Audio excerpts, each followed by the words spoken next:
Great. I'm Clark Seeley with Northwest Boomer Senior News, and we're here in Eugene today, and we're going to be interviewing Nathan, and we want to find out more about your happiness class. Could you tell us some more about that? Yeah, Bobby McFerrin wrote a song called "Don't Worry, Be Happy." Yeah. You're familiar with it? Well, and then Pharrell Williams. There's a reason why those songs were #1. There's a reason why they shot up in the Billboard, because it's such a topic that people are really interested in. And it's interesting because the week before I did the class, I would ask everybody, I'd just say, what makes you happy? And the most common answer I got was, I don't know, I'm not sure, I haven't really thought about it. Yet you ask people, what do you want in life? And they say, I just want to be happy. So what is it about, your choices in your life that makes you happy? What makes you happy? It's all personal, it's subjective, but when it comes from your heart, from the inside, then it's just so much more, everything is so much more meaningful with gratitude. And just to be grateful on a daily basis. And I practice that as a spiritual practice as well. So I was thinking how in our own discovery of our country that we believe in life, liberty, pursuit of happiness. And so you are striking a chord. And what prompted you to get this class started? And I'm also a certified life coach. And so as part of life coaching, there's transitions that people go to, choices they need to make, things that they want to have in their life. And part of the coaching paradigm is to help people to see what it is that they really want, not tell them, but to actually help them, to guide them along a path that they may want to pursue, but they don't have the tools. Sometimes it's too close, we can't see our own stuff, so it's easier if someone else can observe. So that's what started my whole pursuit of this idea of happiness, and health has been my main pursuit over the last 30 years. I've been an acupuncturist and a massage therapist and a chiropractor, and I've been working with people to get them healthy. And I noticed that part of the process is their attitude and how they feel about life for themselves, or living according to their circumstances rather than according to their choices. So that's kind of how I got into this idea. Do you have a business name that you'd like to mention? Yeah, my business is called Naichi Center for Healing, and located here downtown Eugene on Jefferson Street. And what does it take to become a life coach, as far as, I think you said certified? What's involved in that? Well, I'm International Coaching Federation certified, ICF, which is the governing body of the coaching field right now. It's not regulated by government or licensing. They make their own licensing things, and it's a 2-year program. And it's the first part of the program is learning about ourselves and finding out what we want, how we want to live, what kinds of things we want to have, and the process of going through this state from confusion to clarity. And the second part is learning the tools, the interviewing, the questioning. The hardest thing in coaching is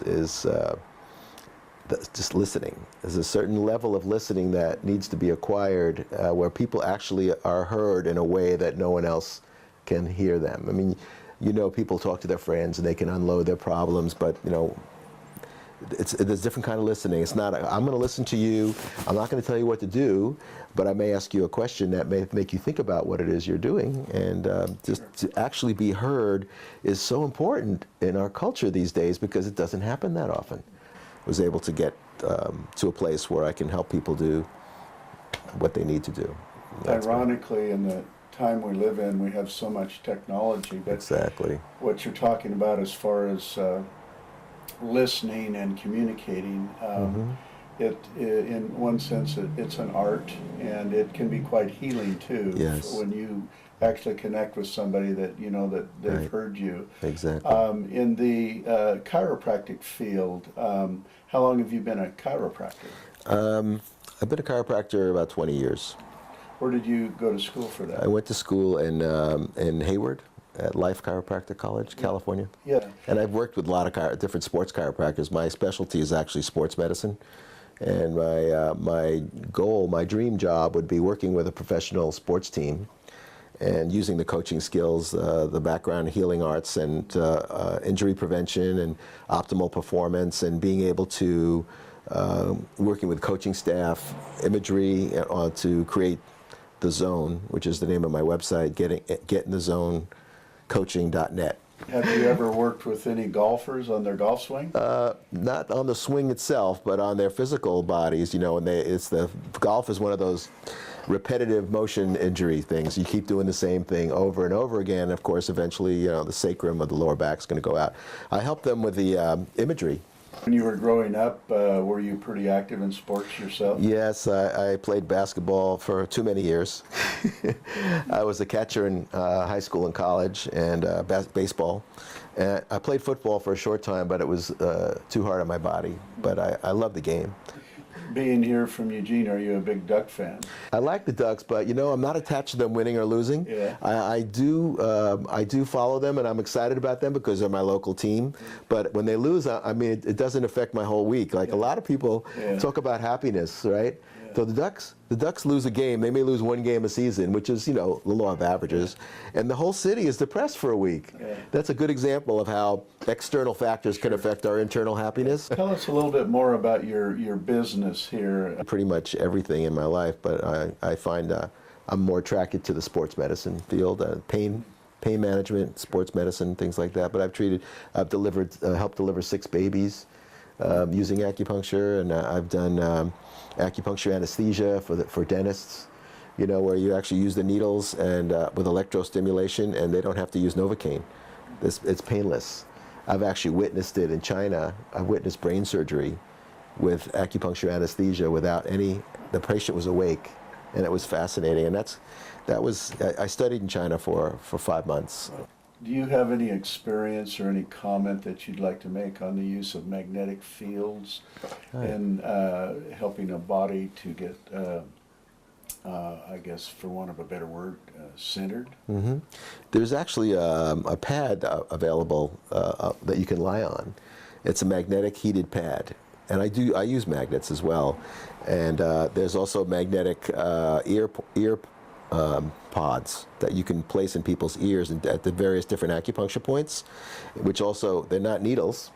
They're just tiny little magnets. You can put magnets all over the points and stuff, so creating a energetic, because the whole body is based, all of acupuncture is based on electromagnetic energy.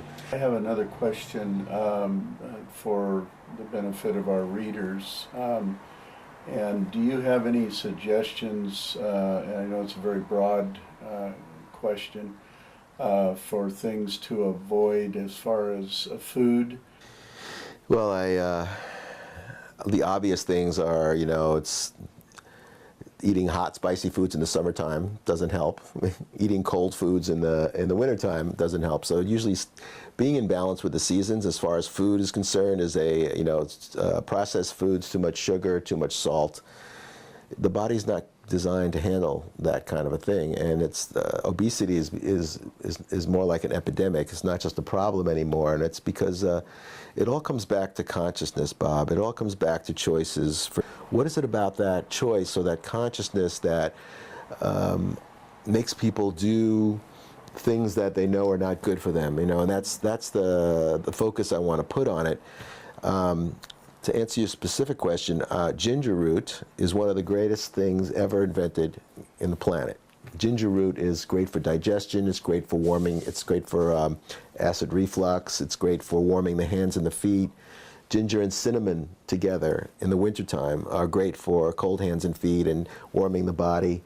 People who crave sweets, which is a lot of people, that's usually a spleen-pancreas imbalance. And interestingly enough, some psychological disorders like obsessive-compulsive disorder, or people who, have mental issues around that, it's treatable through the spleen and through the diet. It can change the behavior. So it goes both ways. So diet can affect the organ, affecting the organ can affect your diet, and also can affect the physical manifestation of what's going on, psychological stuff too.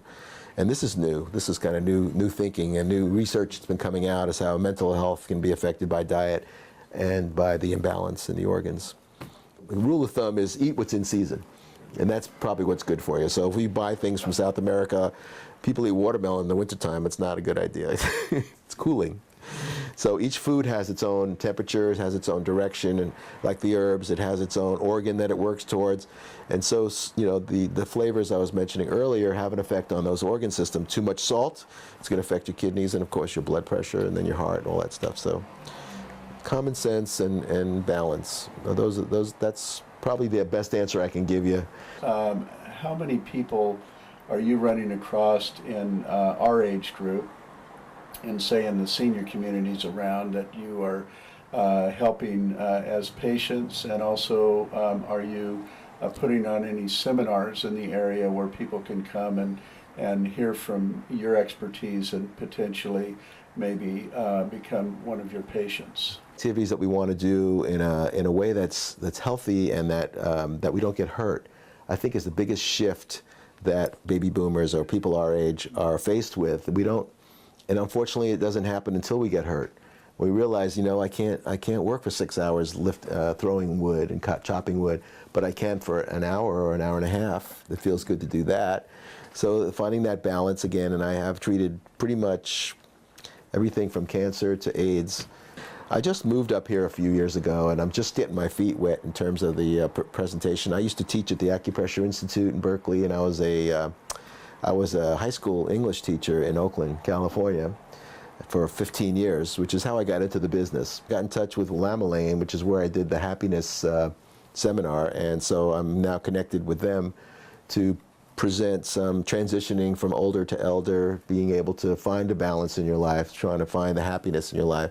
So I am in the process. The problem is the scheduling is so far in advance that I can't really say when it's going to happen again, but I'm going to approach to sit and look at it and be with other people. I find that when people sit in a group and we're all here for the same reason, we realize, other people have the same desires, the same interests, the same problem. So that's what I want to teach.